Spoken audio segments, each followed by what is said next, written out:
Okay, so what we've got here is an alternative to the stock master cylinder of a Saab 96, or in this case for the Saab 95.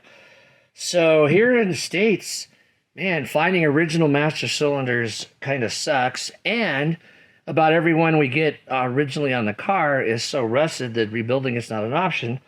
So I thought I'd come up with a creative alternative. So what this is a World War II Jeep master cylinder with a custom-made bracket that will go in and replace the stock master cylinder. What is it, Girling or Lockheed? I don't remember who made it.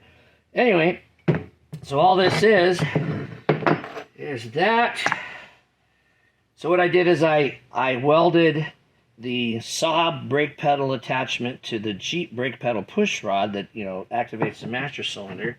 And we just have these pieces here. Hang on, gotta get a wrench. I guess I'm stronger than I thought I was. In keeping with its European heritage, this one bolt right here is metric. Just for you purists will be happy. Basically what you got is a Jeep master cylinder. I made this plate to go on the firewall. These two here go on either side. I'm gonna weld them together. I'm gonna use this, and this came off the stock master cylinder.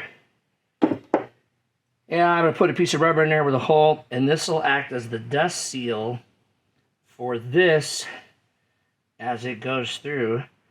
And I think it should work just fine. I'll just put a piece of rubber inside there, and that'll bolt on there. But anyway, there you go. Now, I know you're thinking it only has one output. That is correct. So there's a brass piece on the original Jeep that has two fittings, inverted flare fittings for the rear and the front circuit.